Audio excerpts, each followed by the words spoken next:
राजस्थान के कोटा की भूतिया हवेली, यह हवेली राजा महाराजा के समय में बनाई हुई थी, लेकिन पिछले 18 सालों से इस हवेली में आज तक कोई भी रहने के लिए नहीं आया है। इच्छा होने पर भी इस हवेली में कोई भी नहीं रह पा रहा था, क्योंकि लोगों का कहना थी कि इस हवेली में भूत प्रेत का साया है।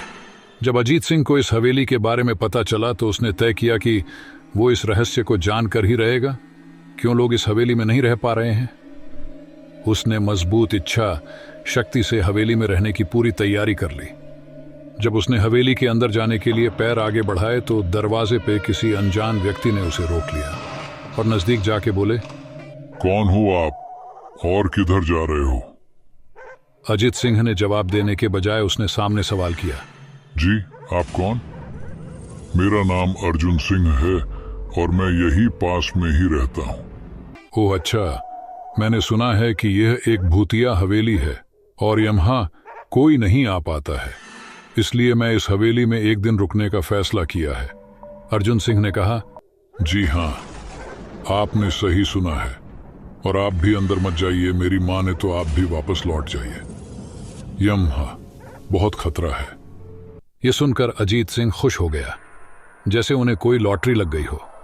अर्जुन ने उसकी खुशी को देखकर बोला, आप क्यों खुश हो रहे हो? आपको तो भूत का नाम सुनकर डर लगना चाहिए। शायद आपको पता नहीं होगा कि मैं भूत प्रेत में काफी दिलचस्पी रखता हूँ। अगर इस हवेली में भूत है तो मैं अंदर जरूर जाऊंगा और सारी सच्चाई का पता भी लगाऊंगा। इतना कहकर अजीत सिंह उस हवेली में चले गए। अंदर जाके अजीत ने अपनी बैग को साइड में रखा और हवेली के चारों ओर देखने लगा। सारे रूम भी चेक कर लिए।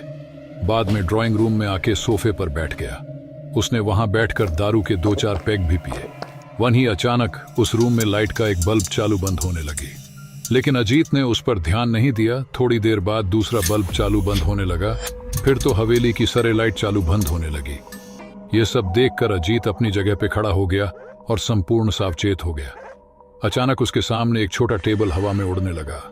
करीबन 6 फुट हवा में ऊपर जाके गोल गोल घूमने लगा और बाद में अजीत की ओर तेजी से आने लगा। अजीत ने तुरंत ही अपने जगह बदल दी और दूसरी ओर चला गया और वो टेबल वहीं जाके गिरा जहां अजीत खड़ा था। अजीत कुछ समझ पाता उतने में सोफे की शीट उसकी ओर आने लगी। वो जल्द खड़ा हो गया और छलांग लगा के दूसरी ओर कूद गया, जिसके कारण सोफा दीवार को टकराया और अजीत बच गया। अचानक सब कुछ शांत हो गया। अजीत ने चारों ओर सतर्कता से देखा और बड़ी आवाज में बोला, तुम जो भी हो सामने आकर के बात करो। वहीं एक बड़ी परछाई उसके सामने आई। अजीत ने उस परछाई को देखकर बोला, कौन हो तुम और क्यों मुझे मारना चाहते हो? परछाई, तुम्हारी भूल के कारण अजीत। मेरी भूल? मैंने कौन सी भूल की? परछाई,